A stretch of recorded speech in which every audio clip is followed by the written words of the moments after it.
Bismillahirrahmanirrahim. Assalamualaikum warahmatullahi wabarakatuh. Alhamdulillah. Wassalatu wassalamu ala rasulillah wa ala alihi wa ashabihi wa man walah wa ba'd. Ibu-ibu yang dicintai oleh Allah Subhanahu wa taala, kita bersyukur kepada Allah atas limpahan nikmat yang senantiasa diberikan oleh Allah Subhanahu wa taala kepada kita. Nikmat iman, kesehatan, sehingga kita kembali ibu-ibu bisa beribadah kepada Allah Subhanahu wa taala di tempat yang mulia ini yang diberkahi Allah taala, karena di sini kita sedang mempelajari syariat-syariat Allah Subhanahu wa taala berkaitan perintah Allah Subhanahu wa taala yang tadi kita sudah dengarkan. Pada surah Al-Baqarah 278 Allah Subhanahu wa taala berfirman, Ya ayyuhalladzina amanu taqullaha wa dharu ma baqiya minar riba in kuntum mu'minin. Ayat berikutnya, fa illam taf'alu fa'dzanu biharbin minallahi wa rasulih. Allah memerintahkan dalam ayat 278 ini, hai orang-orang beriman, yaitu Allah memanggil orang-orang yang beriman bahwa Allah ingin menyampaikan sesuatu hal yang penting.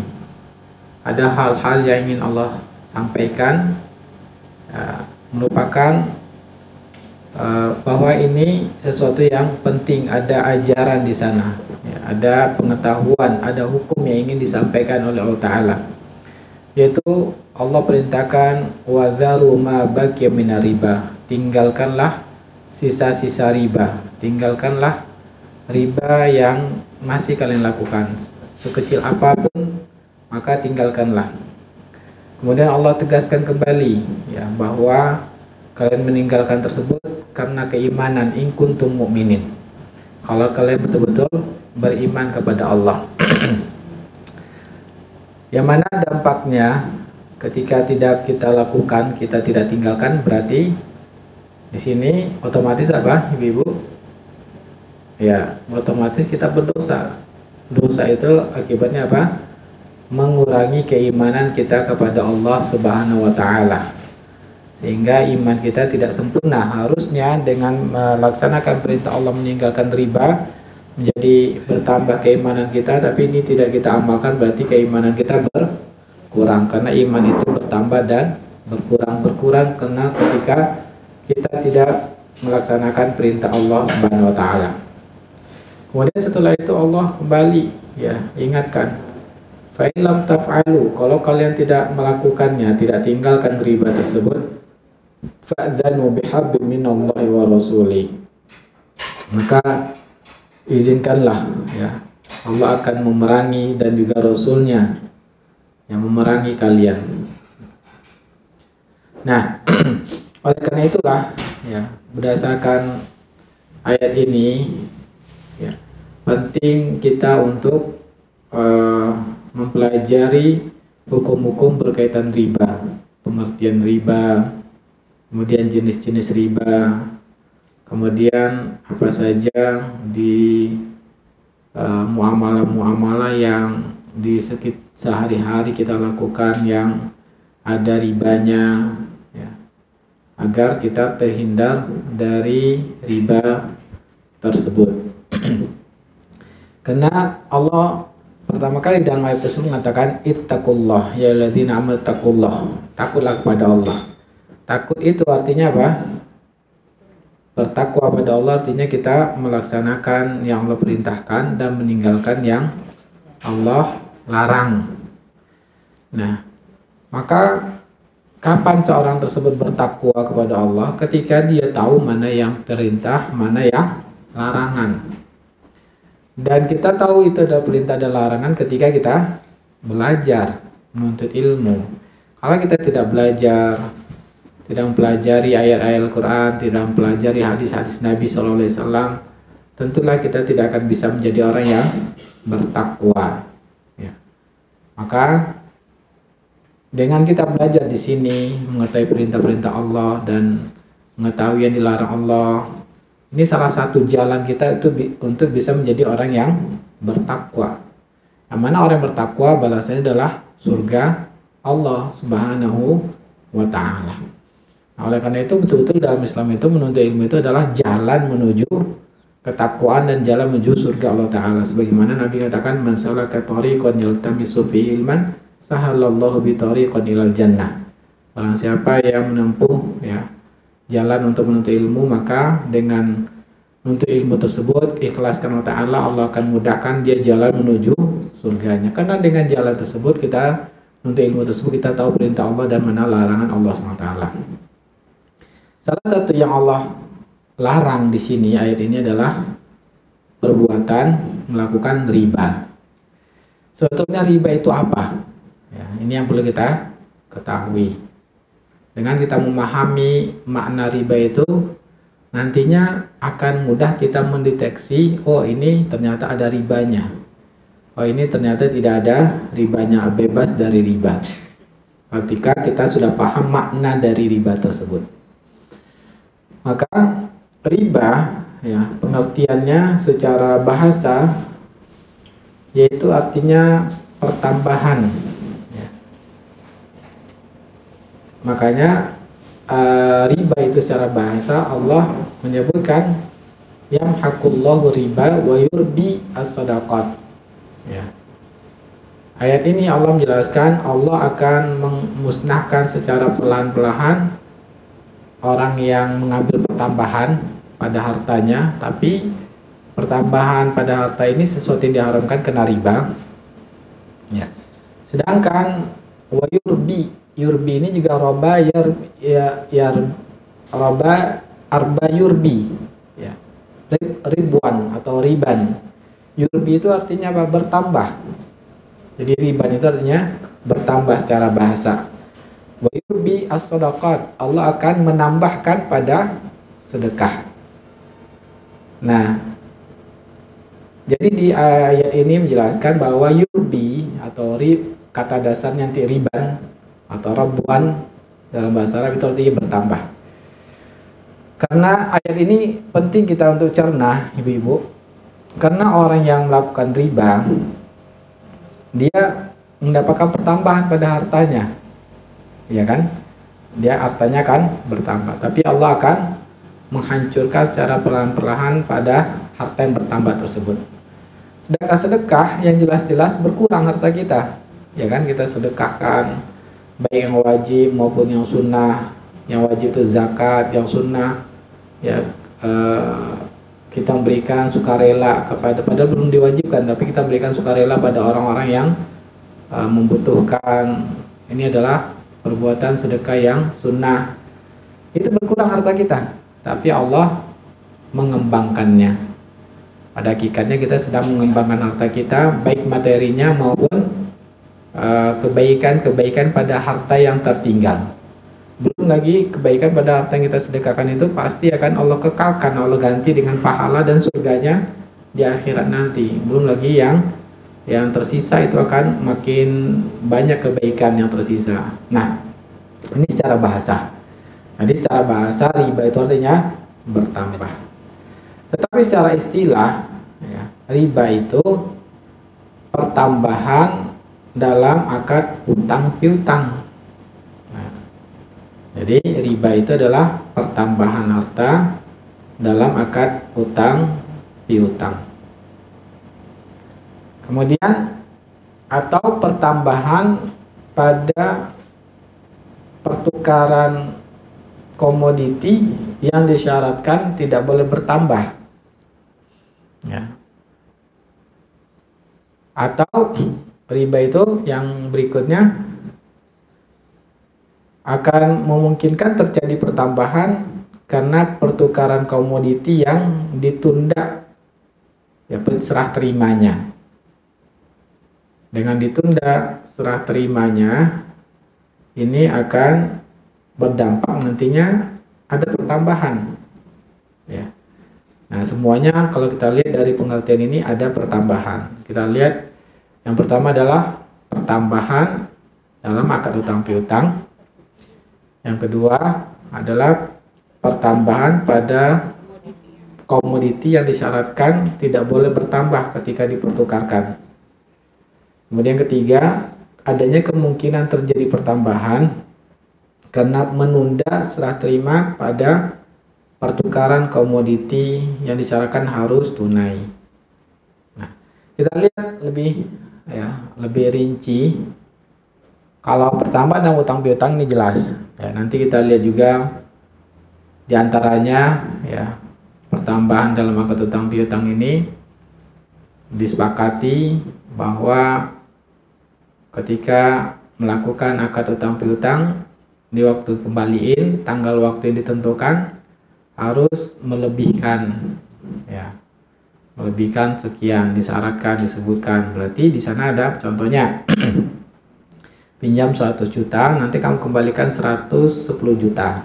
Berarti ada 10 juta pertambahannya. Ini pertambahan dinamakan dengan riba karena dia pertambahan dalam utang piutang. Kemudian bisa juga dalam akad utang piutang ini disebutkan bahwa dikembalikan sama. Pinjam 100 juta nanti dikembalikan 100 juta pada tanggal yang disepakati, misalkan tanggal 10 bulan depan. Tapi itu kembalinya sama 100 juta, tapi kalau terlambat mengembalikannya, misalkan kamu mengembalikan tanggal 15, maka ditambahkan penalti atau denda 50.000 misalkan. Nah, ini berarti disebutkan di awal adanya pertambahan 50.000 kalau terlambat. Nah, ini kan juga pertambahan dalam akad utang piutang, 50.000-nya menjadi riba. Nah, atau nah, itu diantara bentuk pertambahan dalam akad utang piutang. Kemudian untuk yang tadi pengertian yang disyaratkan dalam syariat dalam menukar komoditi tersebut harus sama. Nah, itu tidak boleh bertambah. Ketika ada yang bertambah maka menjadi sesuatu yang diharamkan. Contohnya seperti apa?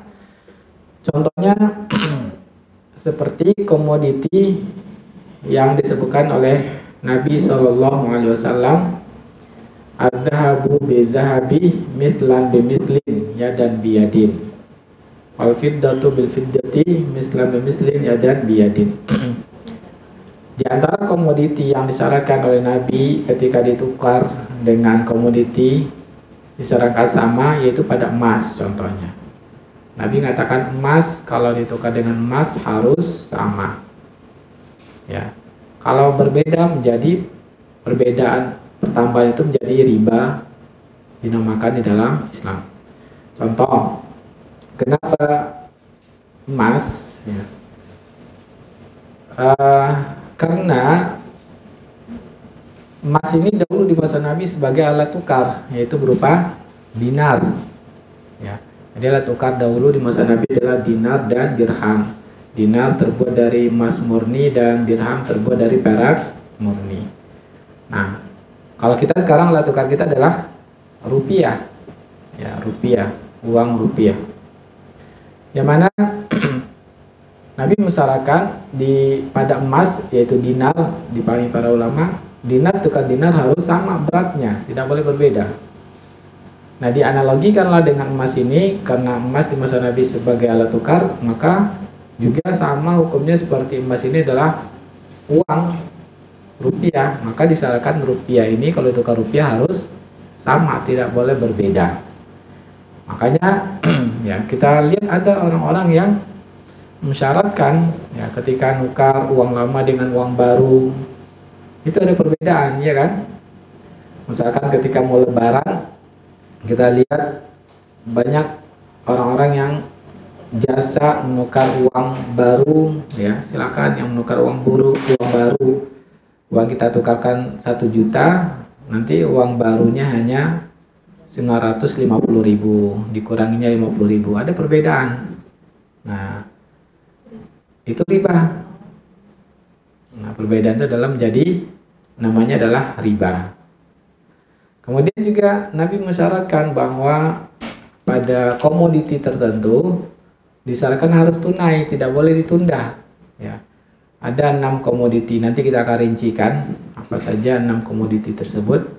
Tapi sekarang kita masih memahami pengertiannya dulu. Salah satunya yaitu pada emas dan perak.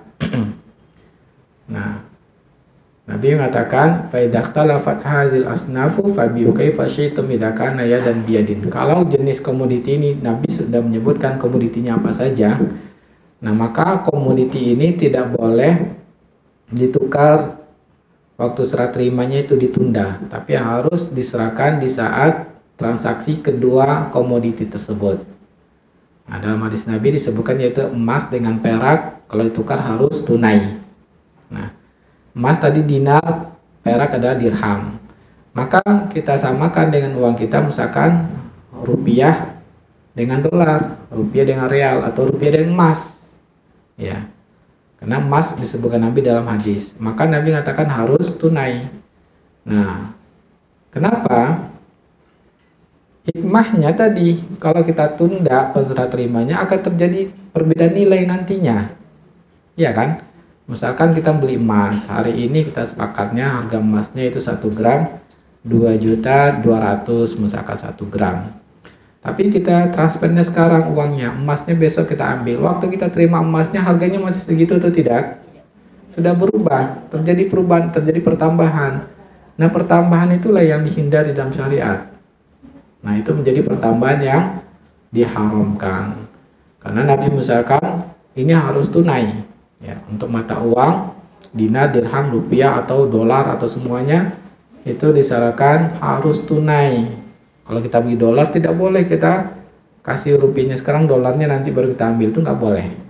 Nah, inilah pengertian dari riba. Ya, pengertian dari riba. Kita lihat bagaimana hukum riba tadi, pertambahan yang tadi sudah kita jelaskan. Allah SWT mengatakan riba ini pertambahan adalah sesuatu yang haram. Ya. Allah berfirman dalam surah Al-Baqarah 275 kalau saya tidak salah, wa ahallallahu al-bai'a wa harrama riba. Iya, Ibu, ada 275 surah Al-Baqarah. Ada wa ahallallahu 276. Oh, salah berarti. 276 ya.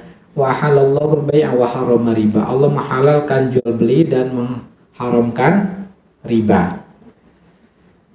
Nah, kalau kita lihat Allah menghalalkan jual beli, ketika Allah mengharamkan riba, Allah memberikan solusinya, yaitu solusinya dengan apa? Jual beli. Nah, ini yang sesuatu yang harus kita pahami, bagaimana Allah SWT ketika mengharamkan sesuatu tersebut pasti banyak mudaratnya. Dan Allah ketika mengharamkan sesuatu pasti ada gantinya yang lebih baik. Ya. Allah mengharamkan riba di ayat ini karena dampak buruknya yang berbahaya bagi pribadi dan masyarakat riba tersebut. Ya. Nanti insya Allah kita akan jelaskan apa saja dampak buruk riba tersebut. Nah, Allah memberikan gantinya kalau kalian ingin untung, lakukan jual beli. Ya. Jadi jangan cari untung itu dengan pinjamkan uang ke orang, kemudian minta bertambah. Bukan begitu cara cari untung. Kalau mau cari untung, jual beli. Beli barang, jual ke orang secara kredit. Ya. Beli barang, orang mau apa? Kamu pinjam uang untuk apa? Untuk beli motor. Ya udah, saya belikan motor. Kamu setelah itu kamu beli dari saya dengan cara mencicil.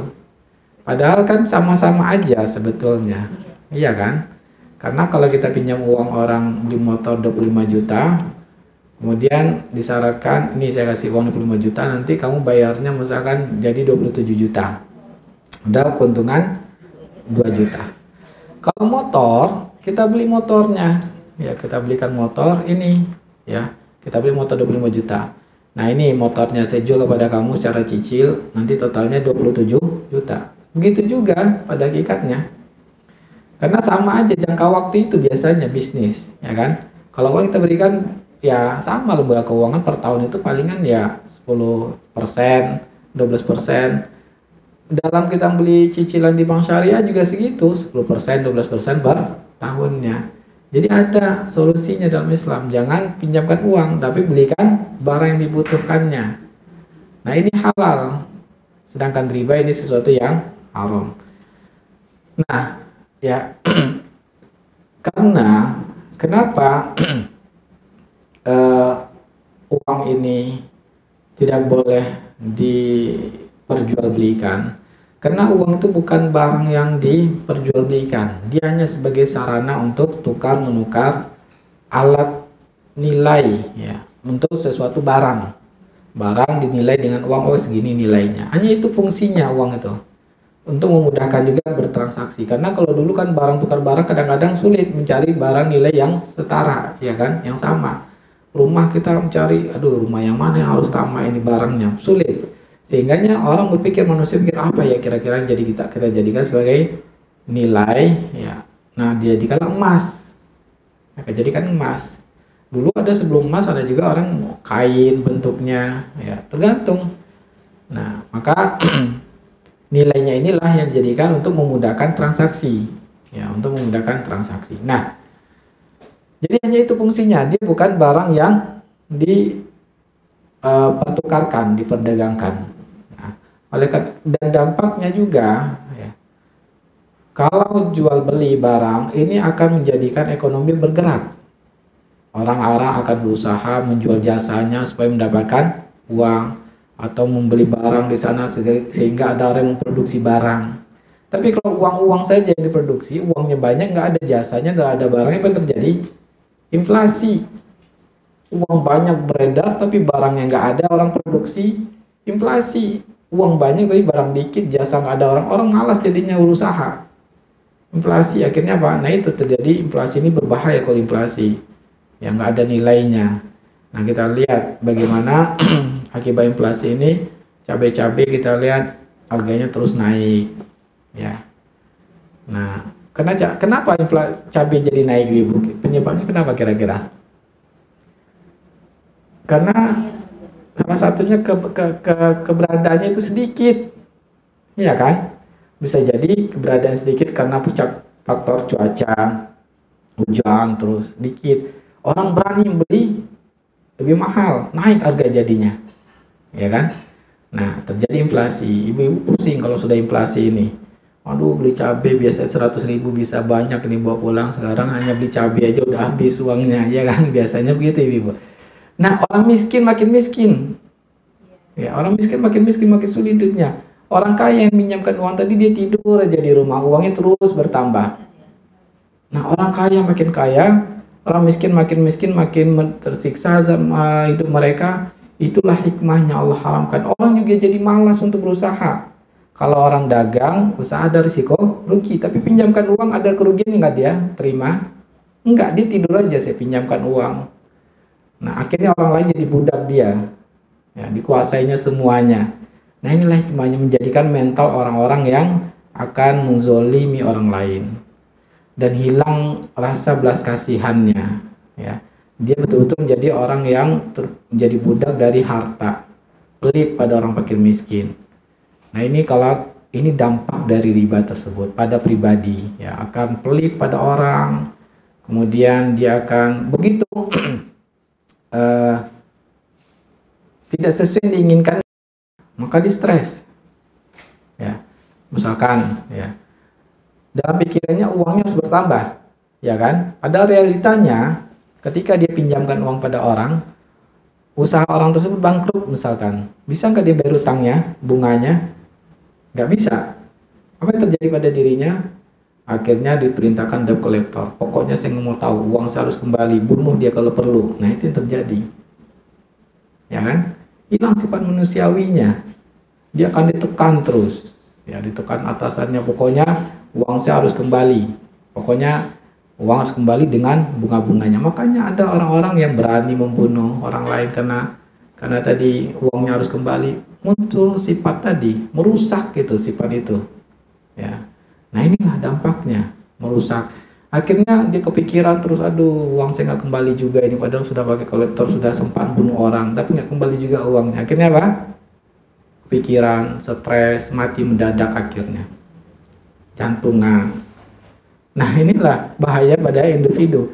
Masyarakat tadi bagaimana dengan bunga-bunga tadi bisa meruntuhkan ekonomi. Ya makanya kita lihat setiap periode yang teratur itu akan terjadi krisis ekonomi, ya. Ada yang mengatakan setiap 8 tahun, setiap 10 tahun krisis ekonomi akan terus berganti-ganti gitu terus. Itu kena masalah apa? Riba tadi. Nah, ya. Belum lagi sulitnya, ya, sulitnya kita lihat dari beli tanah, barang-barang makin mahal, ya. Bahkan dengan riba tersebut akhirnya ya orang-orang kesulitan mendapat barang. Dulu kalau kita lihat realita ini masih dampak dari buruk riba, ya. Bagaimana dulu harga-harga tanah itu nggak semahal sekarang, ya, nggak semahal sekarang. Kemudian juga kemudian terjadi apa? Ketika mulai banyak pembiayaan developer dari bank-bank, kemudian ini, nah akhirnya tanah dimanapun harganya sama di Indonesia ini, harganya sudah tinggi, ya. Kalau dulu sebelum banyaknya maraknya perbankan konvensional, itu masih bisa kita beli harga tanah itu dengan harga yang murah, karena ya beli tanah itu siapa yang punya uang aja. Kalau sekarang orang yang punya uang pun dia beli tanah, akhirnya tanah segitu-segitu aja, ya. Nah akhirnya orang berani beli dengan harga yang tinggi, terjadi inflasi, ya. Nah inilah dampak buruknya, ya, dari riba tersebut. Makanya Allah mengharamkan riba. Allah jadikan riba ini dosa yang besar. Nabi SAW mengatakan ijtanibus sab'al mubiqat, jauhilah 7 hal yang menghancurkan, dosa besar yang menghancurkan. Hadis ini diriwayatkan oleh Imam Bukhari, Muslim. Di antaranya itu wa'aklu riba, memakan riba, yang tadi sudah kita jelaskan. Ini termasuk dosa besar yang menghancurkan. Kemudian ya, Allah akan melaknat orang yang sudah tahu kalau itu riba tapi masih melakukan. Allah akan melaknatnya, ya. Sebagaimana Nabi SAW mengatakan la'anallahu akila riba wa mukilahu wa katibahu wa syahidayhum sawa. Allah akan melaknat orang yang makan riba, memberikan riba, penulis riba, saksi riba, mereka semuanya sama dilaknat oleh Allah SWT. Apa arti dilaknat? Artinya Allah tidak akan merahmatinya, Allah tidak akan menyayanginya, ya. Allah akan berlepas diri dari orang tersebut. Allah tidak lagi membantunya, menolongnya, memberikan kelapangan hidupnya. Artinya betul-betul orang itu akan merasa hidup sempit. Nah inilah dampak dari laknat tersebut. Walaupun kalau kita lihat orang-orang melakukan riba itu memiliki harta yang banyak, ya, sering keluar negeri, tapi lihat saja hakikat hidupnya sempit, gak jelas hidup arah hidupnya. Hartanya banyak tapi selalu merasa kurang, ya. Allah sudah mengatakan wa man a'rada an dzikri fa inna lahu ma'isyatan donka. Barang siapa yang berpaling dari mengingatku, ya, diantaranya masalah halal dan haram, maka dia akan memiliki kehidupan yang sempit. Sempit itu apa? Sebanyak apapun hartanya tetap aja merasa kurang, ya. Bahkan rumahnya yang luas pun misalkan, tapi tetap aja dia tidak nyaman di rumahnya, akan terus ke sana kemari, habis uangnya, habis itu sakit, ya. Sakit sekali operasi habis ratusan juta. Nah habis itu akhirnya kalau tidak bertobat pada Allah, di dunia sudah mulai menderita tubuhnya, nanti di akhirat belum lagi nauzubillah. Allah mengatakan waman ada faulaika ashabun nar. Siapa yang sudah tahu itu adalah riba tetap melakukannya, mereka adalah penduduk neraka. Hum fiha khalidun, mereka kekal di neraka. Ya, Allah mengatakan bahwa sudah Allah jelaskan ini riba, tapi tetap masih melakukannya. Mereka adalah penduduk neraka dan kekal di neraka. Kekal di neraka ini Ibnu Qayyim menjelaskan maknanya bisa jadi karena dia mengingkari. Misalkan, wah nggak cocok di zaman sekarang, nggak mungkin kita bisa usaha kok nggak pinjam dari cara bunga misalkan. Wah ini nggak cocok zaman sekarang ini. Ya ini syariatnya ada kuno misalkan. Maka berarti mengingkari syariat Allah Subhanahu wa taala, maka berarti sudah keluar dari Islam, terhapus semua amal-amalannya, maka dia bukan lagi muslim karena sudah keluar dari Islam, mengingkari syariat Allah, maka dia kekal selama-lamanya. Ya, tapi kalau dia ada subhat contohnya, kalau saya tidak melakukan ini nanti saya gimana usaha saya, atau kalau saya tidak melakukan ini bagaimana keluarga saya, anak saya, istri saya. Nah berarti ada masih meyakini tentang keharamannya tapi sulit meninggalkannya, maka maksudnya di sini adalah kekal di neraka itu lama diazab di neraka. Nauzubillah min dzalik, ya. Karena kehidupan kita di dunia ini kita lihat bahwa usia 70, 80 kita sudah mulai berasa udah lemah, ya kan? Kita sudah mulai berasa lemah. Rasanya kemarin baru kita kecil, remaja, begitu gesitnya. Sekarang kita usia kita 60, 70 udah mulai lemah. Ya. Hanya 70 tahun kita hidup. Di akhirat itu nggak ada lagi abadi. Pilihannya hanya surga dan neraka.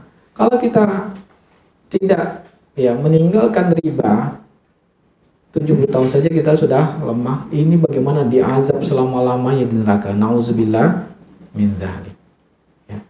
Nah, inilah peringatan Allah SWT tentang bahaya riba tersebut. Jadi jangan sekali-kali kita melakukan riba. Allah sudah mengancam. Kalau kalian sudah tahu riba tetap melakukannya, maka kalian akan diazab. Kalian adalah penduduk neraka dan kalian adalah orang yang kekal. Nah, oleh karena itulah ibu-ibu ya, kita dalami lagi apa contoh riba itu supaya kita tidak melakukannya, terhindar dari melakukan riba tersebut. Tadi ada dua jenis riba. Yang pertama riba dalam akad utang piutang, kemudian riba dalam jual beli. Dalam jual beli tersebut ada dua, ada yang jual beli karena memang berbeda, ada jual beli yang kena menundanya. Ya, jadi ada pembagiannya. Sekarang kita akan merinci contoh-contoh dari riba utang piutang. Kapan itu menjadi riba dalam akad utang piutang? Ketika manfaat atau pertambahan itu didapatkan atau diterima oleh orang yang mengutangkan. Manfaat atau pertambahan itu hanya didapati oleh orang yang menghutangkan. Nah, kalau dia sama-sama mendapatkan manfaat, orang yang mengutangkan, orang yang berhutang sama-sama mendapat manfaat, maka itu dibolehkan. Ya. Itu dibolehkan.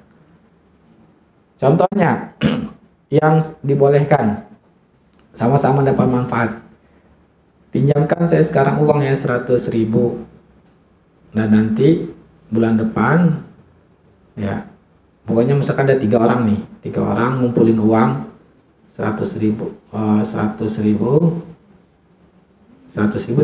terkumpul 300.000.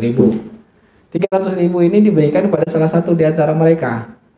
Dipinjamkan dulu kepada misalkan si A dulu bulan ini. Nah, yang si B, yang si C ini dia akan mendapatkan juga kapan? Bulan berikutnya. Ya, arisan berarti. Nah, ini kan yang pertama dia dipinjami. Tapi yang kedua dan ketiga ini dia mau meminjamkan dengan syarat dia juga mendapatkan pinjaman. Berarti manfaat dapatkan pinjaman ini semuanya atau hanya sebagian orang saja? Semuanya dapat. Ini boleh atau tidak? Boleh. Arisannya itu boleh. Kalau untuk arisannya itu boleh. Ya. Karena semuanya dapat arisan. Tapi kapan menjadi tidak boleh? Kalau ada pertambahan. Contohnya, yaudah, kamu kan sekarang dapat pinjaman, tapi di rumah kamu ya makan-makan. Nah, makan-makannya menjadi riba. Ya, disahkan makan-makan dulu rumah kamu jadi riba. Kalau masalah uangnya sama tadi, sama tamat semuanya dapat 300.000. Cuman makannya soto, yang di sini makannya besok misalkan lontong. Di sini kan beda-beda. Perbedaan itu menjadi riba jadinya. Ya, maka dalam ini kan akannya utang piutang, maka nggak boleh ada pertambahan. Nah, itu contoh yang dibolehkan. Arisannya itu boleh kalau memang sama semuanya. Ya udah kita sepakat aja, pokoknya ya kita ada makan-makan juga tapi semuanya sama. Makan-makannya lontong 3 porsi ya harganya 10.000-an, sama semuanya. Di rumah ini juga sama. Maka ini nggak ada ribanya, sama berarti. Ya. Kalau semuanya yang dapat di rumah itu dia yang mengeluarkan konsumsinya, yang dua enggak, itu gimana Ustaz? Maksudnya dari uang pribadi, dari uang arisan itu sebenarnya saya dapat arisan 1 juta gitu ya. Dengan kerelaannya ya udah saya konsumsinya dari saya aja deh gitu 100.000 gitu. Itu gimana? Yang dapat tadi apa yang dapat? Yang dapat. Iya, dia ngasih hadiah kan. Oh, ini kita langsung tanya jawab aja, Bu. Oh, baik, langsung biar nggak lupa Ustaz gitu ya. Kita ngasih hadiah. Ya, ngasih hadiah. Kalau hadiah tetap tidak dibolehkan kalau belum bayar hutangnya. Karena Nabi SAW mengatakan, apabila salah seorang kalian meminjamkan pinjaman, kemudian dikasih hadiah atau diberikan tumpangan gratis, jangan terima hadiahnya dan jangan terima tumpangan gratisnya. Dilarang oleh Nabi ketika kita pinjamkan orang tersebut ngasih hadiah pada kita pinjamkan ini, ya, kami pinjamkan, kemudian kita dikasih hadiah, nggak boleh kita terima hadiahnya. Karena hadiah tersebut apa? Dikhawatirkan pertambahan dari akad piutang. Yang dibolehkan itu, nah nanti kita bahas, ya. Itu tapi kita sudah sebutkan tadi biar nggak lupa maksudnya. Berikutnya yang menjadi haram itu, menjadi riba itu, ya. Tadi yang pertama yang mendapatkan hanya orang yang mengutangkan. Kemudian berikutnya syaratkan di waktu akad utang piutang, disebutkan dalam akad utang piutang. Disebutkan, memang disyaratkan. Contoh, ya. Yang berkeinginan untuk memberikan kelebihan itu orang yang berhutang. Pinjam dong saya uang 10 juta untuk usaha. Dan nanti kalau ada untungnya saya kasih. Kalau ada untungnya ya saya kasih misalkan 5% deh dari uang yang kamu serahkan. Ya. Nah, dia mensyaratkan akan mengembalikan uangnya dan akan kalau ada untung kasih 5% dari nominal uangnya. Misalkan uangnya 10 juta. Nah, nanti kalau saya untung ya kamu saya kasih 500.000. Nah, itu tidak boleh, hukumnya haram. Kenapa? Karena disyaratkan, ya, karena disyaratkan di awal. Nah, bagaimana menjadi boleh? Yang boleh itu kalau tidak disyaratkan. Kalau tidak disyaratkan jadi boleh.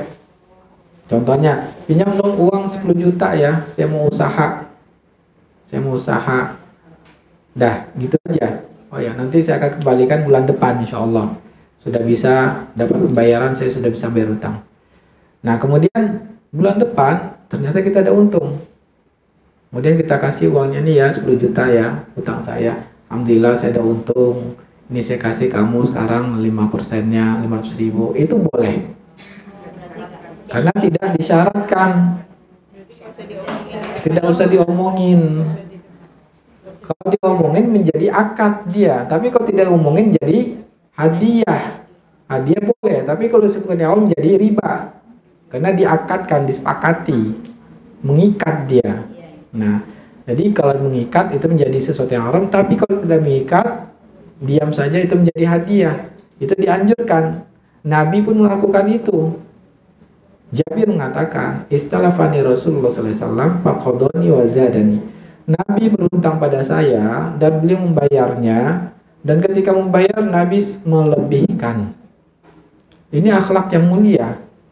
Jadi akhlak Nabi SAW, beliau selalu ketika berhutang selalu melebihkan. Tapi tidak disebutkan di awal. Tidak boleh disebutkan di awal. Kalau kita sudah menyebutkan, maka itu menjadi sesuatu yang haram. Nah, ya.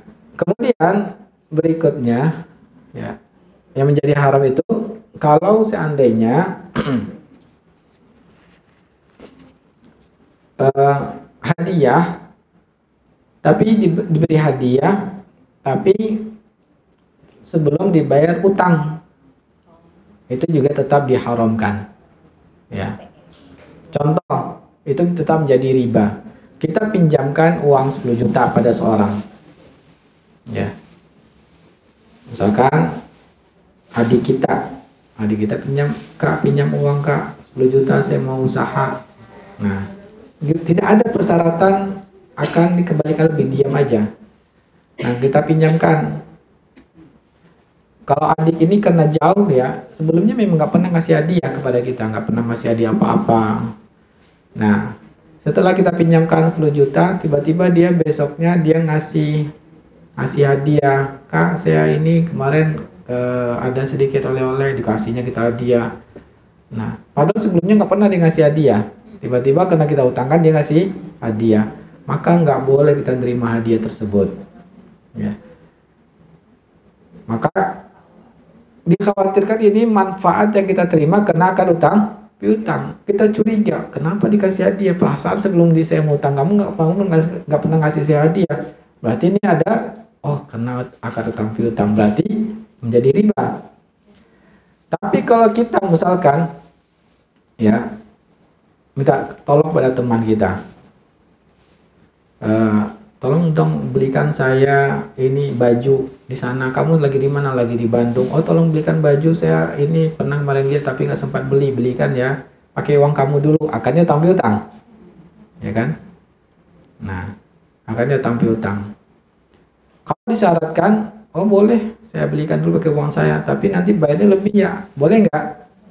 Nggak boleh, riba. Nggak boleh riba. Nah, dia menjadi riba.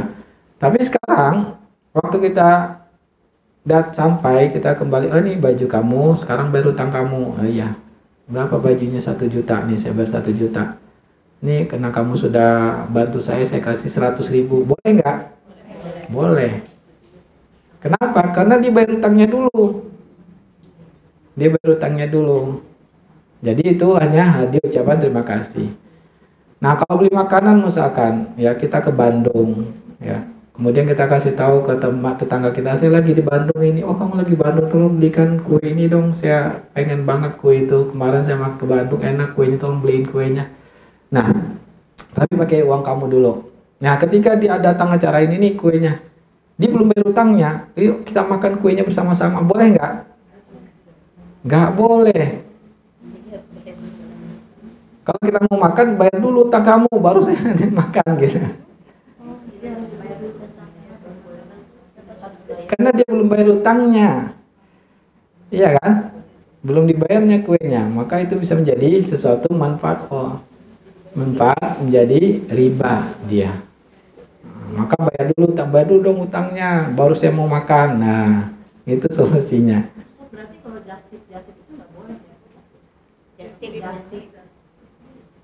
Just tip itu, ya seperti apa Bu akadnya? Karena just tip itu banyak modelnya.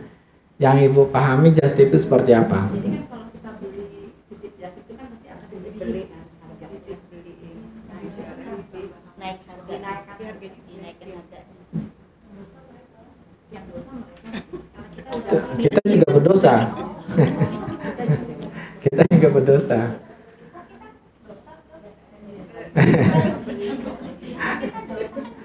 Iya kan tadi kan Nabi mengatakan la'anallahu akila riba, Allah melaknat yang memakan riba, yang memberikan riba. Kita yang ngasih dia riba juga berdosa. Nabi katakan hum sawa, bahkan yang menulis pun itu tetap dapat dosa juga. Bahkan yang nyaksikan aja, oh kalian lagi ngapain? Ini saya lagi just tip juga. Iya, nggak boleh. Semua yang menjadi saksi. Misalkan nih, ini dong, tolong kamu jadi saksi, saya lagi ngutang ini, yang mana nanti saya kembalikan lebih. Ya nggak apa-apa. Hanya saksi nggak dapat apa-apa juga berdosa. tapi itu bukan karena dagang itu, kalau just tip itu ya Pak Ustaz, kan berdagang. Kita langsung terjawab sekarang. Iya, nanti pertanyaan lebih rinci nanti kita bahas Bu ya, insya Allah. Ini masih menjelaskan contoh-contoh tadi riba yang pertama yang dibolehkan kalau utang piutang dan yang tidak dibolehkan. Baik, sekarang kita masuk pada contoh sehari-hari dalam riba utang piutang. Contohnya seperti bunga bank konvensional. Bunga bank konvensional ini adalah riba utang piutang. Yang mana bisnis bank konvensional ya, yang bukan syariah, yang bukan islami, dia bisnisnya murni riba. Murni riba. Kenapa?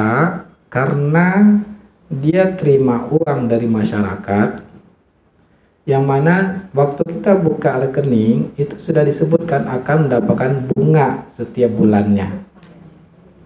uang kita pasti akan dikembalikan. Berarti akarnya adalah utang piutang. Kapanpun kamu mau uang kamu, kami kembalikan, tarik silakan. Kamu dapat bunga setiap bulan. Kemudian dana yang terkumpul pun, dana dari masyarakat terkumpul, supaya mereka bisa bayar bunga ke dana masyarakat, mereka pinjamkan lagi ke orang-orang. Orang yang minjam bunga, minjam uang untuk modal kami pinjamkan, tapi mereka menerapkan bunga lebih besar, lebih tinggi, sehingga selisihnya tadi dia bisa bayar ke untuk keuntungannya dia, dan dia juga bisa bayar bunga kepada orang-orang yang nasabah yang menaruh uang ke mereka. Ini murni adalah riba. Maka tidak boleh seorang muslim membuka rekening di bank konvensional, haram hukumnya. Tidak boleh seorang muslim membuka rekening di bank konvensional. Kalau dia punya rekening bank konvensional, berarti dia melakukan riba. Sampai di sini paham ya, Ibu? Makanya inilah tujuan kita belajar. Para ulama mengharamkan tidak boleh seorang muslim melakukan riba. Membuka rekening bank konvensional berarti kita melakukan riba. Nah, jelas? Kalau masih tidak melakukan, Allah tadi mengatakan waman ada, barang siapa yang sudah tahu tapi tak melakukan, mereka penduduk neraka, mereka kekal di neraka. Terus bagaimana Ustaz? Karena saya terima gaji hanya bolehnya ke rekening bank konvensional disyaratkan tempat bekerja. Nah, ya, maka tadi para ulama sudah mengatakan, MUI Majelis Ulama Indonesia mengatakan bahwa bunga bank adalah haram riba. Maka tidak boleh juga kita buka rekening bank konvensional. Ulama internasional mengatakan tidak boleh seorang muslim buka rekening. Nah, ya, tidak boleh. Maka bolehnya itu kita buka rekening bank konvensional, syaratnya pertama tidak ada bunganya. Kemudian juga setelah itu mereka meminjamkan juga tidak berbunga, nggak mungkin.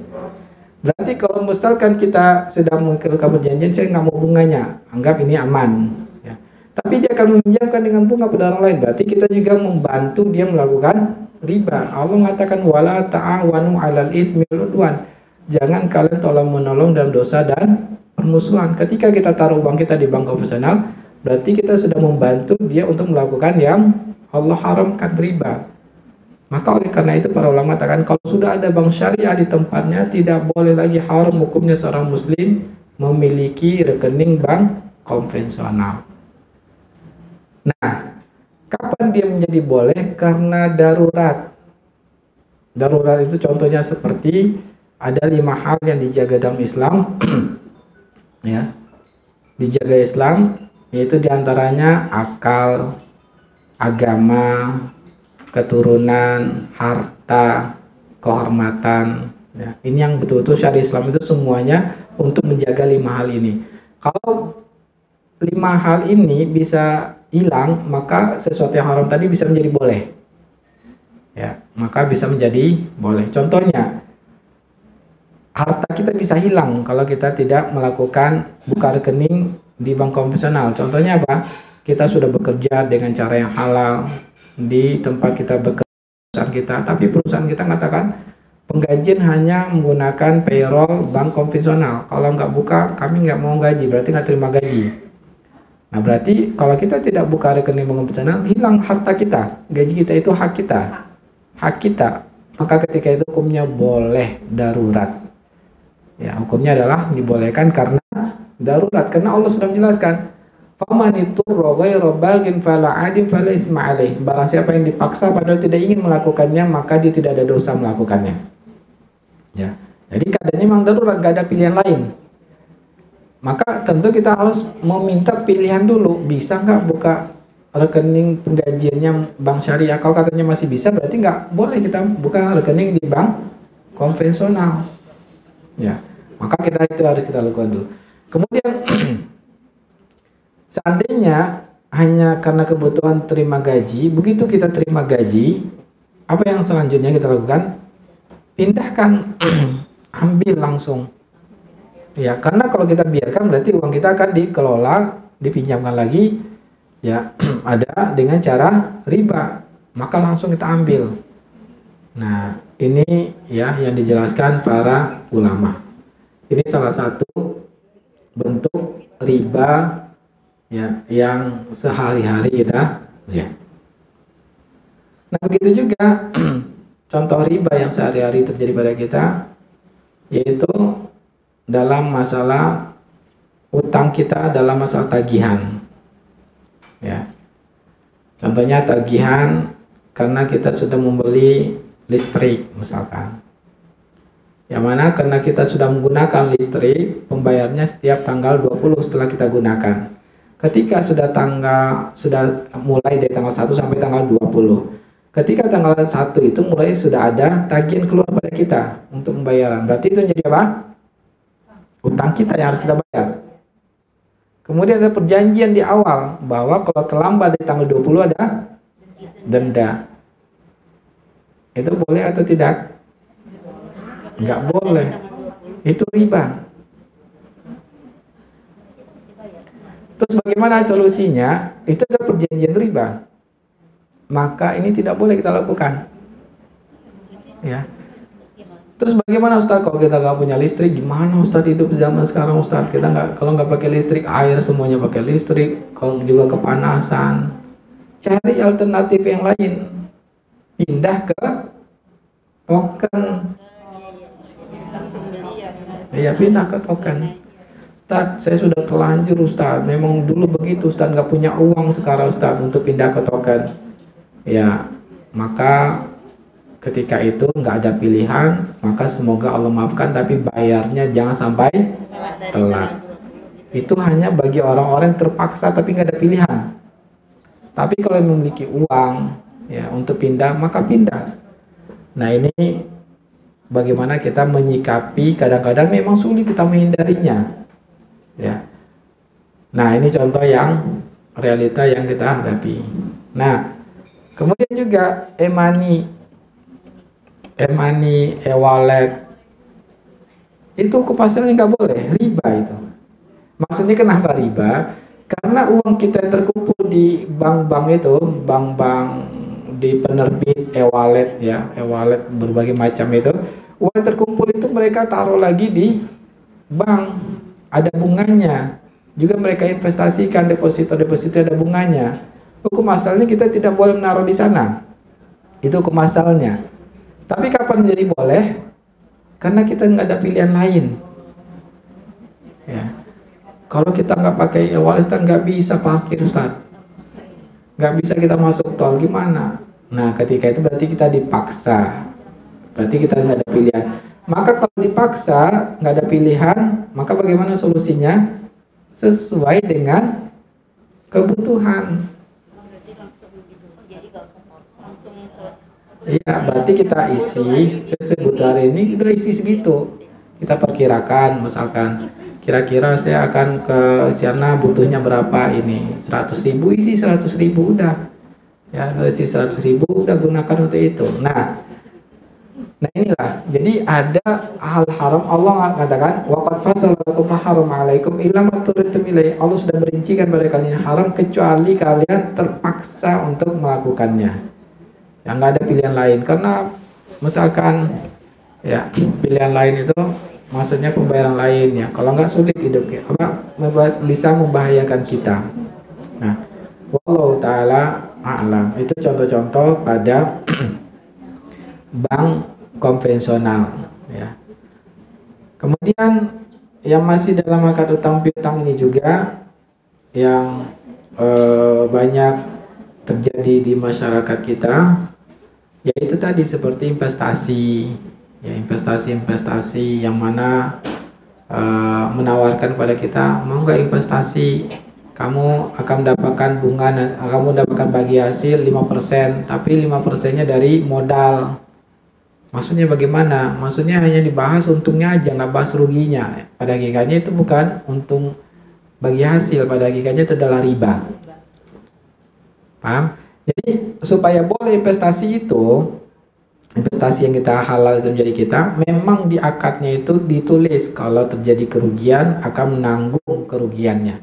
Kalau tidak ada berarti hanya untungnya aja, modalnya kembali, berarti dipahami begitu kan? Kalau nggak ada pernyataan kamu nanggung rugi berarti modalnya kembali, sedangkan yang mendapatkan disebutnya akan mendapatkan untung, berarti itu riba ya. Dan rata-rata investasi begitu bentuknya, tidak menyebutkan masalah menanggung rugi. Kalau tidak ada menanggung ruginya berarti itu pada hakikatnya adalah akad utang piutang, maka pertambahan yang didapatkan itu sudah menjadi sesuatu yang haram, dinamakan dengan riba ya. Kemudian berikutnya yang banyak juga di masyarakat kita, pegadaian ya. Pegadaian itu sebetulnya dalam Islam hanya untuk menguatkan akad utang piutang, bukan untuk mencari untung ya. Allah mensyariatkan gadai itu untuk menguatkan agar orang yang berutang yakin untuk bayar utangnya, dan orang yang menghutangkan yakin uangnya akan kembali. Hanya itu tujuannya. Allah mengatakan ya, wa in kuntum ala safarin wa lam tajidu katiban farihan maqbudah. Kalau kalian dalam perjalanan tidak ada orang yang akan mencatat transaksi kalian, maka bisa dengan cara barang yang diagunkan, dijaminkan. Tujuannya apa barang diagunkan ini? Begitu dia tidak bisa bayar utangnya, udah barang jaminannya ini ya, nilai utangnya itu yang diambil dari barang jaminan. Utangnya misalkan 100 juta, barang jaminannya emas 120 juta. Yang halal bagi dia hanya 100 juta, 20 juta lagi itu tetap milik orang yang menggadaikan tadi, orang yang berutang. Jadi tujuannya untuk jaminan utang. Tapi kita lihat dalam pegadaian ini malah tujuannya untuk cari untung.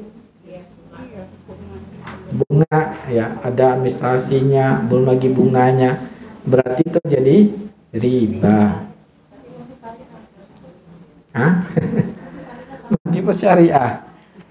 Kalau pegadaian syariah itu ada subhatnya. Subhat namanya. Kenapa? Karena MUI membolehkan. Akadnya itu MUI membolehkannya karena bagaimana maksudnya boleh dalam MUI? Kalau kita pegadaian syariah itu bukan bunga namanya, tapi biaya penyimpanan emas. Jadi gini, kita misalkan menggadaikan emas kita di pegadaian syariah ya. Nilai emas kita misalkan 100 juta, kita hanya dapat pinjaman 80 juta. Bu, karena ibu menggadaikan emas, kami harus menaruh di kotak safety box. Kami bebankan biaya sewanya kepada ibu. Jadi sewa untuk menaruh emasnya di kotak titip tempat mereka. Itu yang mereka terapkan. Ya, jadi istilahnya uang sewa menitipkan tadi. Kalau pegadaian syariah bunga dia. Tapi kalau bank syariah, pegadaian syariah mereka mengistilahkan nitip karena sudah menjaga emas mereka disimpan.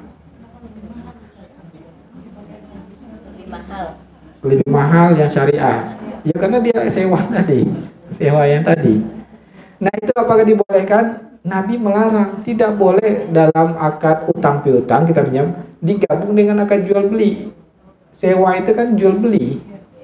Nabi melarang, la yahillu salafun wa bai'un, tidak boleh menggabungkan akad utang piutang dengan akad jual beli. Kenapa? Karena dalam akad utang tersebut akan bercampur dengan keuntungan dalam jual beli. Dia khawatirkan itu riba, namanya syubhat riba, maka dilarang Nabi SAW.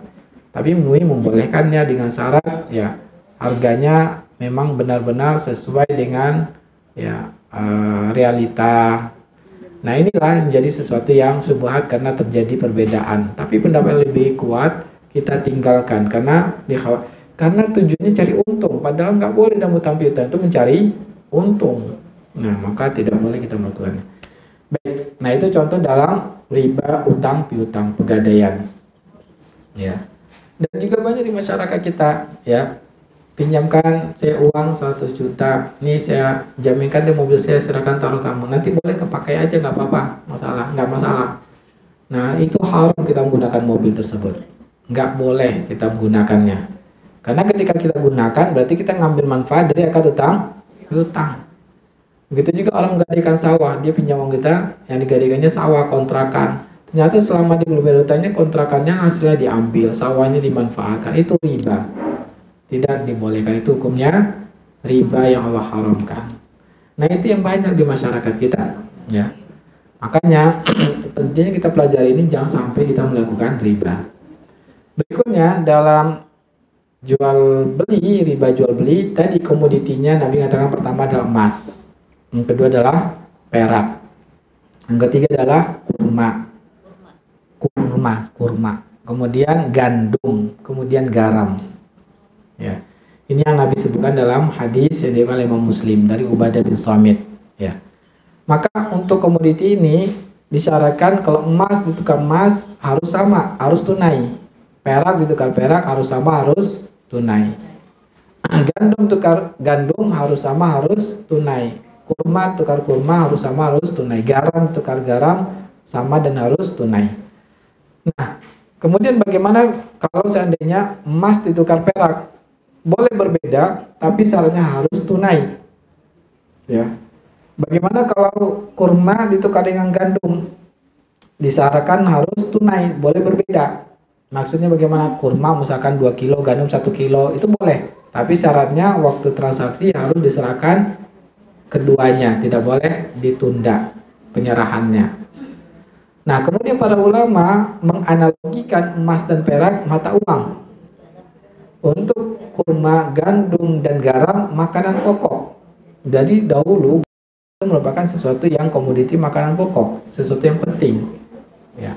Nah, sekarang memang garam kita lihat ya biasa aja di dapur kan, tapi dulu tidak, sesuatu yang bernilai makanan pokok dahulunya. Sehingga dari 4 ini adalah makanan pokok. Berlakulah hukumnya kalau sekarang itu dari hadis Nabi disamakan para ulama, rupiah disamakan dengan emas, sama-sama laku tukar. Kalau beras disamakan seperti gandum. Maka ya, tapi kalau emas dengan makanan pokok boleh berbeda, boleh juga tidak tunai. Contohnya beras dibeli pakai rupiah, boleh berbeda, boleh tidak tunai. Dibolehkan. Kenapa? Karena Nabi pernah membeli gandum dengan cara ditunda pembayarannya. Nah, karena memang sudah berbeda sebabnya. Nah, ini yang dipahami para ulama dari hadis-hadis tersebut. Maka oleh karena itu, ya, karena rupiah sudah sama dengan emas, tidak boleh beli emas dengan cara tidak tunai. Cara online, cara tidak tunai, itu mengakibatkan riba. Mencicil, itu riba. Nah, bank syariah ada, Mas. Iya. Tapi Ustaz, di bank syariah ada cicilan emas. Ya, sekarang kita sudah jelas tadi, Bu, ya. Hadis Nabi sudah jelas kan? Nah, sekarang kita masuk tanya jawab. Ustaz, bagaimana di bank syariah, Ustaz, ada cicilan emas? Ya, ada cicilan emas. Bahkan tadi juga pegadaian syariah juga dibolehkan, karena yang syariah itu pasti mereka menjalankannya itu sesuai dengan Majelis Ulama Indonesia. Ya, begitu juga bank syariah. Mereka menjual emas karena juga ada fatwa dari Majelis Ulama Indonesia. Nah, apa dalil Majelis Ulama Indonesia? Mereka mengatakan bahwa karena emas itu sekarang bukan lagi alat tukar. Ya, mereka dalilnya karena bukan lagi alat tukar. Kita kan jual beli bukan pakai emas, pakai rupiah. Ini dalilnya. Ya, jadi dalilnya karena emas di zaman kita bukan lagi menjadi alat tukar, tapi dia menjadi komoditi, barang seperti mobil, seperti rumah. Ini alasan Majelis Ulama Indonesia. Nah, kita sekarang lihat apa dalilnya. Dalilnya fatwa dari Syekhul Islam Taimiyah. Ya, pendapat Syekhul Islam Ibnu Taimiyah. Yang mana Syekhul Islam Taimiyah mengatakan bahwa dibolehkan menukar emas perhiasan dengan dinar itu berbeda. Ya. Sehingga dengan dalil ini karena perhiasan itu bukan lagi alat tukar, maka boleh berbeda, boleh tidak tunai. Menurut Syekhul Islam Taimiyah. tapi pendapat ini hanya fatwa Syekhul Islam Taimiyah. Sedangkan ulama-ulama lain, ya, ulama mazhab Syafi'i, Maliki, Hambali, mereka mengatakan tidak boleh, haram hukumnya. Jadi fatwa Syekhul Taimiyah ini adalah fatwa yang lemah. Kenapa? Jelas-jelas bertentangan di hadis Nabi. Hadis Nabi, salah seorang sahabat Fudalah bin Ubaid, kalau saya tidak salah, dia mengatakan, hadis ini diriwayatkan oleh Imam Muslim kalau saya tidak salah. Dia mengatakan ketika perang Khaybar, saya mendapatkan, ada orang yang mendapatkan perhiasan kalung, ada permatanya. Kemudian saya beli perhiasan kalung tersebut yang ada permatanya dengan nilai 12 dinar. Ya. Kemudian ternyata saya pisahkan permatanya dari kalung emas tersebut, emas murni, ternyata beratnya lebih berat dari emas 12 dinar. Ya. Lebih berat dari emas 12 dinar. Kalau 12 dinar itu kira-kira berapa gram itu? 51 gram kira-kira. Ternyata lebih berat dari 51 gram yang emasnya. Kemudian saya bertanya pada Nabi SAW. Ya, maka Nabi mengatakan la tubah hatta tufassal. Tidak boleh kamu jual beli, ya, hingga dipisahkan dulu. Perintah Nabi SAW artinya apa? Sama seperti ucapan Nabi yang lain. Emas ditukar emas harus sama, harus tunai. Di sini Nabi perintahkan pisahkan dulu, pastikan supaya sama. Inilah dalil, ya, jumhur ulama mengatakan tidak boleh. Emas itu mau bentuk perhiasan, mau bentuk dinar atau mata uang itu tidak boleh. Dia tetap menjadi komoditi ribawi. Ya. Ini bantahan pendapat Majelis Ulama, membantah pendapat Majelis Ulama Indonesia. Kemudian Majelis Ulama Indonesia mengatakan fatwanya tadi perhiasan, mengambil fatwa Syekhul Taimiyah. Pertanyaan kita, yang dijual bank-bank itu perhiasan atau logam mulia? Berarti bukan perhiasan. Apa bedanya dengan logam mulia pada dinar? Dinar itu juga logam mulia, bukan bentuk barang. Tidak sesuai dengan fatwa Syekhul Islam Ibnu Taimiyah. Yang difatwakan Syekhul Taimiyah adalah bentuknya barang seperti cincin, ya, cincin, gelang, ya, barang yang dipakai. Nah, itu yang dibolehkan. Tidak sesuai dengan fatwa Syekhul Taimiyah. Kemudian kalau cincin, gelang, orang-orang beli biasanya untuk apa? Memang barang dipakai sehari-hari. Tapi kalau orang beli logam mulia tujuannya untuk apa? Berarti itu adalah fungsi uang. Iya kan? Menyimpan harta. Salah satu fungsi uang adalah untuk menyimpan kekayaan. Nah, berarti emas logam mulia itu bukan barang, tapi dia adalah apa? Sampai kapanpun tetap menjadi uang dia. Orang menyimpan kekayaan. Itulah hikmahnya Nabi mengatakan emas. Karena sampai kapanpun manusia akan cenderung menyimpan hartanya dengan emas, bukan dengan uang.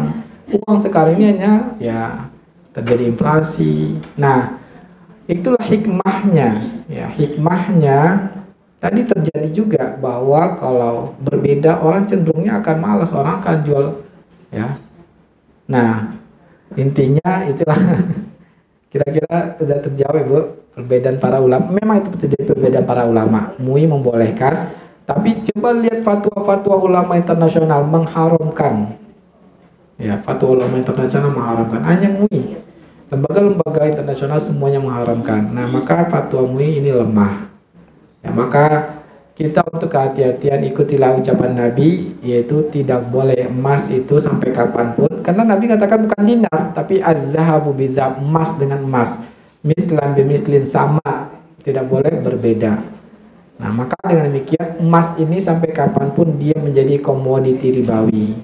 Ya, maka Allah alam pendapat yang kuat adalah pendapat mayoritas ulama, tidak membolehkan membeli emas dengan cara online. Memang terjadi perbedaan para ulama, kita tidak bisa mengingkarinya. Memang ada perbedaan para ulama, tapi yang aman bagi kita, Nabi sudah mengatakan, ya, yang jelas, yang haram itu jelas, yang halal itu jelas. Di antaranya itu sesuatu yang samar.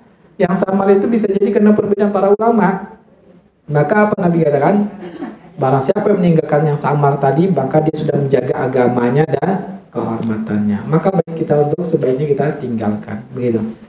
Baik, silakan kalau ada pertanyaan lain, silakan, Bu. Nah, Ustaz, tadi saya masih kurang paham. Tentang itu kan dilarang ya, Ustaz, ya. Bukan itu Bu, bukan dilarang, tapi saya sudah menjelaskan hukumnya. Tapi coba pertanyakan, silakan ditanyakan dulu.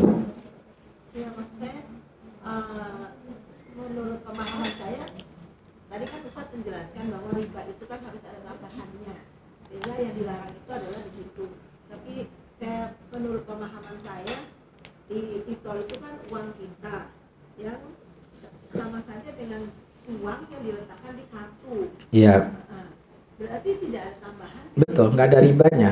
Cuma yang jadi masalah, uang kita itu yang terkumpul sama dia dikelola dengan cara riba. Iya. Para ulama mengatakan tidak boleh kita tolong menolong dalam riba. Bukan imaninya itu yang bermasalah, tapi ketika dana kita terkumpul di bank itu, di bank kalau imani berarti bank konvensional.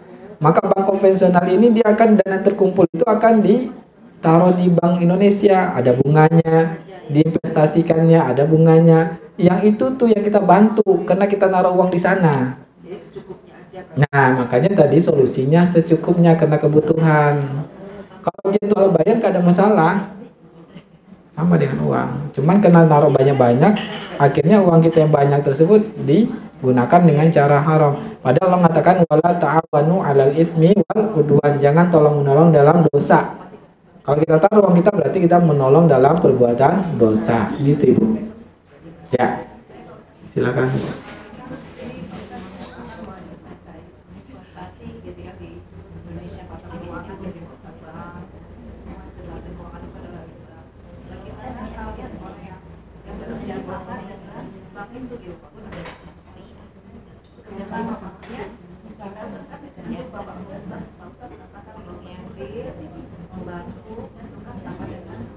Hadis Nabi, bukan saya mengatakan, Bu. Nabi mengatakan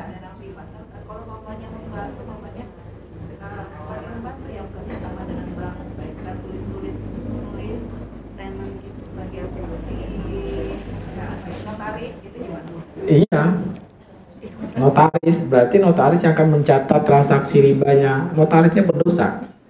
Laknat.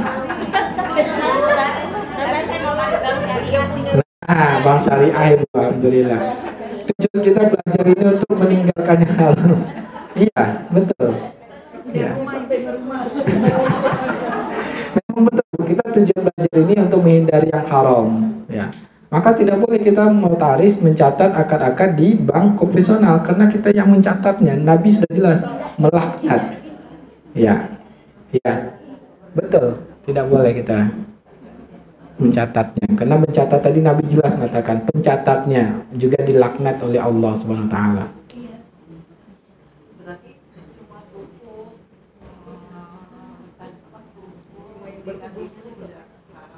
Suku kembali lagi ya, suku itu MUI membolehkan, tapi pertanyaannya apakah tetap ada kritisnya kan? Nah, Ustaz, kenapa sih MUI banyak membolehkan tapi banyak ada hal-hal yang ini? Karena Ibu yang menjadi, kalau kita lihat fatwa-fatwa kontroversi tersebut, karena seringnya itu mengikuti bisnis konvensional. Itu yang di konvensional ada obligasi itu kan surat utang. Maka pebisnis ingin, pokoknya kami mau fatwa tentang ada obligasi syariah, sehingga dicari-cari caranya, akhirnya memaksakan. Nah, padahal tidak berbeda solusinya, itu ada caranya. Nah, akhirnya ya kita lihat tetap aja sukuk itu ya di bukunya itu tertulis akan diterima lagi uang kita pada tanggal sekian, setiap bulannya dapat sekian. Apa bedanya dengan obligasi? Nah, jadinya akhirnya beda nama. Pada hakikatnya adalah uang kita aman. Nah, wallahualam. Kalau kita bahas akad-akadnya panjang dan Ibu akan pusing nanti. Ya, intinya sebaiknya yang sukuk tadi ya ada subhat yang membolehkan, tapi ada kritisi dari ulama-ulama yang lainnya tentang prakteknya seperti apa. Sebaiknya kalau begitu perbedaan para ulama baiknya kita tinggalkan. karena menjadi sesuatu yang samar bagi kita. Wallah alam. Ya, silakan. Bitcoin. Nah, Bitcoin cryptocurrency secara umum ada yang sebagai alat tukar, ada yang sebagai aset. Kalau di Indonesia dibolehkan MUI itu sebagai aset, ya. Maka itu dibolehkan MUI. Artinya asetnya jelas, ada aset landasan asetnya ada, underlying itu landasan asetnya ada, itu dibolehkan. Ya contohnya yang memang cryptocurrency, kriptonya contohnya pada ada underlyingnya misalkan dolar misalkan atau emas ya, atau pada suatu saham coba kriptonya. Kripto itu kan sebetulnya hanya memasukkan ke dalam digital ya kan. Nah kalau ada asetnya itu MUI membolehkan. Kalau sebagai mata uang MUI mengharamkan. Kenapa? Di Indonesia yang diakui uang itu hanya rupiah, tidak bisa uang yang lainnya. Dan kalau sebagai mata uang juga para ulama terjadi perbedaan para ulama, dan ulama-ulama dunia yang diadakan oleh Majma' Fikih seminar tetap merekomendasikan sebaiknya ditinggalkan. Memang itu sedang dibahas, ada yang mengatakan halal, ada yang mengatakan haram ya, semua masing-masing memiliki dalil. Yang memiliki dalil mengatakan ini jelas, bisa terukur, aman, tidak ada ghorornya. Yang mengatakan haram ini ghoror, ini tidak jelas, sehingga masih jadi perdebatan. Tapi tetap rekomendasi akhirnya yaitu sebaiknya dihindari karena tadi masih menjadi sesuatu yang samar hukumnya. Wallahu taala alam.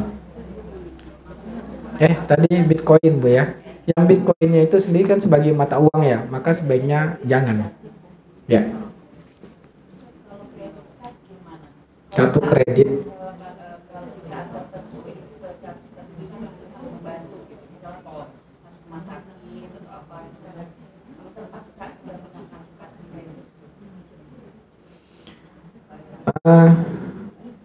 Contoh yang terpaksa itu Bu, kalau kita sakit misalkan, tapi yang jadi masalah kita sudah buka dulu padahal kita belum sakit, itu yang jadi masalah. Paham maksud saya? Paham maksud saya? Kita lagi nggak sakit ini, tapi kita buka kartu kredit.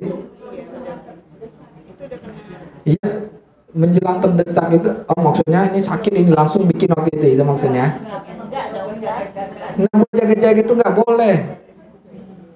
Haram hukumnya karena dia ada pernyataan ya, ada bunganya, kemudian terlambat juga ada bunga dendanya, maka itu riba, nggak boleh kita buka rekening bank konvensional, haram hukumnya. Terus bagaimana kalau terpaksa? Nah contoh terpaksa ini, misalkan kita disuruh perusahaan, kamu harus ke luar negeri, ke Eropa, di sana hanya transaksi bisa pakai kartu kredit, kami sediakan kamu kartu kredit, bukan kamu yang buka, kami yang sediakan dari kartu kredit perusahaan. Nah ketika itu terpaksa.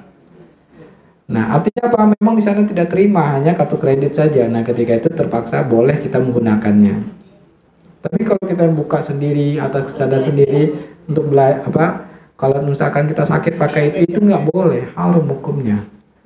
Kecuali misalkan ya kita sakit ini, sudah pinjam sana kemarin nggak bisa, tapi jangan sebaiknya karena kartu kredit bahaya ya, sesuatu bahaya. Tapi kalau memang terpaksa karena kita butuh, kita perkirakan bisa lah nanti jual rumah misalkan ya, bisa, dan sekarang nggak ada biaya, kita buka waktu itu kartu kredit karena memang saat itulah bisa untuk dapatkan uang, karena ini untuk masalah nyawa, ketika itu boleh. Tapi memang saat itu butuhnya, karena akan kalau kita tidak berobat ya, kalau kita tidak berobat kita akan bisa berbahaya pada nyawa kita, ketika itu boleh. Allah mengatakan faman itu padahal dipaksa, wala ghairu baghi wala adil, padahal tidak ingin melakukan tapi dia terpaksa, maka itu hukumnya boleh. Tapi usaha dulu, sudah usaha jual rumah, sudah usaha pinjaman, nggak ada sama sekali, hanya bisa dengan buka kartu kredit, itu Allah Ta'ala hukumnya boleh. Hah? Konvensional, asuransi kan ada konvensional dan syariah. Pertanyaannya konvensional dan syariah Ibu? Kalau syariah subhat, tapi MUI boleh kan? Iya.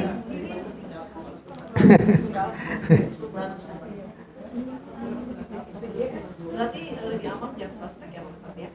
BPJS, nah BPJS itu kan kalau misalkan mati kan, mati kita, maksudnya itu kita nggak bayar, mati BPJS-nya tidak aktif.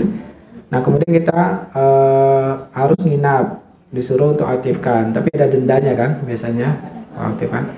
Nah itu kan riba tuh, ya ada dendanya, riba. Nah tapi karena dipaksa pemerintah, hukumnya jadi boleh. Lebih bagus dipaksa itu menjadi halal gitu. Dari yang memilih. Kalau pilihan itu kan artinya kita yang melakukannya. Nah, wallahu alam. Ya. Karena BPJS itu semua sudah harus. Pokoknya semua karyawan harus BPJS. Maka itu nggak ada pilihan, itu menjadi boleh karena dipaksa. Ya, silakan Ibu. Kalau kita pakai kartu BSI saat di kafe, ternyata dia bilang kalau kita bayar kartu BSI kita dapat diskon misalnya 15%. Itu gimana? Diskon karena kita bayar BSI. Tapi kalau ATM ya Ustaz, Ke kan nggak ada kartu kredit, kartu ATM. kartu debit ya, kartu debit. Ya. Cuman Bu, itu kan hadiah, padahal hakikatnya kita menabung di bank syariah itu akannya titipan, akannya utang piutang. Wadiah itu artinya utang piutang. Karena dijamin uang kita kapan kita ambil bisa. Ya, berarti utang piutang itu. Kita yang menaruh uang tersebut utang piutang. Sekarang uang kita masih di sana, kita dapat hadiah. Tadi sudah kita jelaskan bagaimana hukumnya. Maka sebaiknya nggak boleh kita terima hadiah-hadiah selagi kita masih akan utang piutang.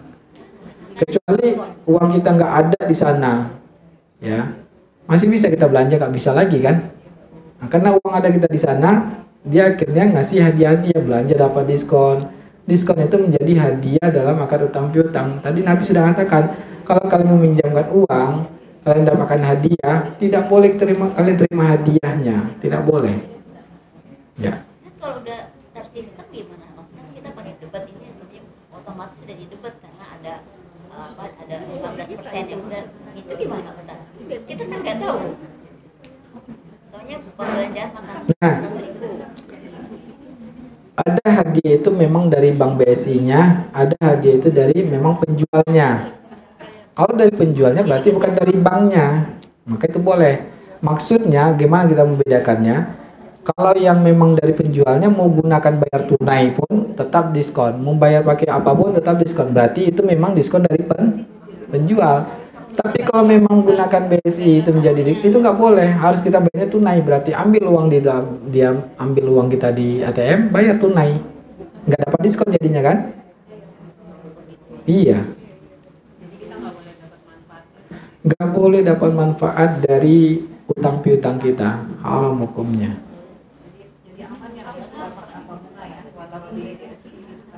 Iya, di BSI tanpa bunga. Apa bedanya jual beli sama just tip? Nah, iya tadi Bu ya, Masya Allah. Apa bedanya jual beli sama just tip? Kalau jual beli, dia mengatakan silakan yang mau pesan, saya lagi di sini nih, ya. Mau pesan barang, silakan. Saya mau misalkan apa, baju ya. Silakan yang mau pesan, silakan. Saya yang jualnya harganya misalkan langsung kita tentukan harganya. Ini hanya pesan ya, nanti kita jual belinya ketika nanti sudah sampai saya di sana baru kita jual beli. Jadi boleh dibatalkannya pesan, berarti itu jual beli ini boleh. Begitu kita pulang, ya siapa yang pesan tadi silakan. Ya kalau jadi jual beli silakan, kalau nggak jadi juga nggak apa-apa. Nah ini berarti boleh. Itu dibolehkan. Iya, tapi kalau jasa titip itu, nah memang kita silakan just tip. Just tip itu pokoknya kalau saya belikan nggak bisa batalin. Nah berarti itu just tip, ditalangin dulu sama dia. Itu nggak boleh, itu hukumnya menggabungkan akad talangan dengan jual beli jasa. Kan ada dia talangin dulu pakai uang dia, kemudian dia minta jasa titip, itu jual beli jasa. Nabi mengatakan tidak boleh menggabungkan jual beli dengan utang piutang. Karena dia mengutangkan dia dapat manfaat dalam jual beli jasanya, maka itu riba. Jadi solusinya tadi, silakan yang pesan jual beli aja. Bedanya itu tadi, kalau just tip pasti diambil, kamu nggak bisa nggak ambil, harus ambil. Karena sudah titip. Tapi kalau jual beli, saya beli dulu ya, siapa yang pesan silakan. Nanti pas kita datang silakan, kamu jadi nggak jadi nggak apa-apa. Nah itu berarti kita jual beli. Tapi nanti kita sekarang hanya pesan aja. Kalau just tip kita titip uang. Nah itu boleh juga, boleh karena tidak ada utang piutangnya. Misalkan just tip dong berapa barangnya, saya langsung transfer ini barangnya misalkan, itu boleh. Kenapa? Karena nggak ada utang piutang dengan jual beli jasanya. Ya. Baik, sudah waktunya ya, sudah habis mulai waktunya setengah 12. Silakan Bu. Ini sampai jam berapa kita Bu? 30 sekarang 35. Silakan satu.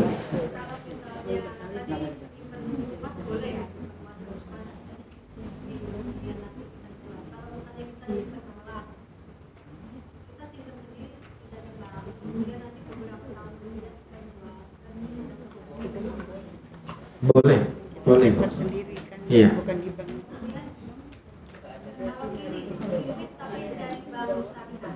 Boleh. Hah? Maksudnya kita punya rekening di bank konvensional maksudnya? Kan tadi kita sudah jelas nggak boleh punya rekening bank konvensional. Ya.